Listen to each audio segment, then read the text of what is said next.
বাঙালির কোনো উৎসব মানেই জমিয়ে খাওয়া দাওয়া, আর খাওয়া দাওয়া মানেই বিরিয়ানি। সে চিকেন বিরিয়ানি হোক বা মাটন বিরিয়ানি, বিরিয়ানির স্বাদ অনেকাংশেই নির্ভর করে বিরিয়ানি মশলার উপর। তাই আমি সুপর্ণা আজ নিয়ে হাজির হয়েছি পারফেক্ট হোমমেড বিরিয়ানি মশলার রেসিপি নিয়ে। চলুন দেরি না করে ঝটপট এই বিরিয়ানি মশলার রেসিপিটা দেখে নেওয়া যাক।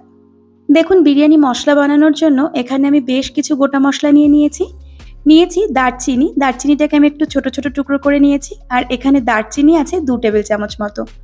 এইভাবে দারচিনি টেবিল চামচ দিয়ে মেপে বোঝানো যায় না, তবুও আমি আপনাদের সুবিধার্থে একটু বলে দিলাম। নিয়েছি 2 টেবিল চামচ ছোট এলাচ, এরই সঙ্গে নিয়েছি আমি 1 টেবিল চামচ মতো লবঙ্গ। দারচিনি এবং এলাচের তুলনায় লবঙ্গটা কিন্তু একটু কম ব্যবহার করতে হবে। এখানে আছে দেখুন স্টার অ্যানিস বা স্টার ফুল, আর এটা আমি ছোট বড় মিলিয়ে নিয়েছি 4টে।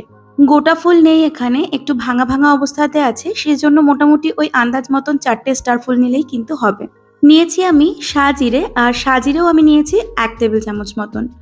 এবার আমি যেটা দেখাবো এটা কিন্তু বিরিয়ানি মশলার জন্য ভীষণই ইম্পর্ট্যান্ট একটা মশলা, সেটা হলো কাবাব চিনি। অনেকেই কাবাব চিনি চেনেন, আবার অনেকেই চেনেন না। এই কাবাব চিনি বিরিয়ানি মশলাতে দিলে বিরিয়ানি মশলার ফ্লেভারটা কিন্তু ভীষণ ভালো আসে। কাবাব চিনি আমি এখানে নিয়েছি 1 টেবিল চামচ মতন। আপনারা অবশ্যই চেষ্টা করবেন এই কাবাব চিনিটা বিরিয়ানি মশলাতে ব্যবহার করার জন্য।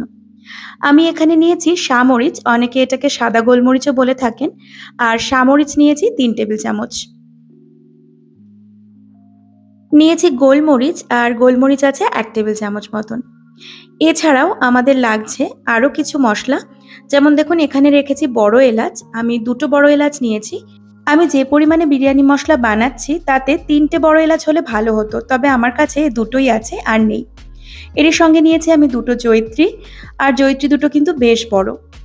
এছাড়াও লাগছে জায়ফল, আমি একটা জায়ফলকে একটু টুকরো করে নিয়েছি।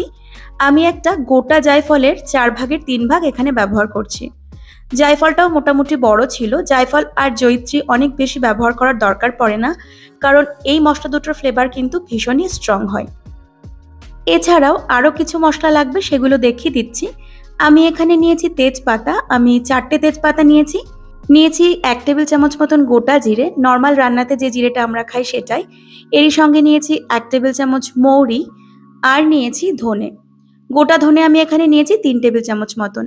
এই সব কিছুর সাথে আরও একটা উপকরণ এর মধ্যে অ্যাড করা হয়, যেটা হলো শুকনো গোলাপের পাপড়ি, তবে সেটা এই মুহূর্তে আমার কাছে নেই বলে আমি দিতে পারলাম না। আপনাদের কাছে থাকলে অবশ্যই আপনারা শুকনো গোলাপের পাপড়িটা কিন্তু অ্যাড করে দেবেন।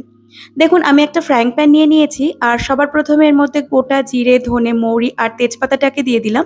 গ্যাসের ফ্লেমটাকে একদম লোতে রেখে 30 সেকেন্ডের মতন এগুলোকে একটু নেড়ে নেব, আর তারপর বাকি মশলাগুলোকে মেশাবো।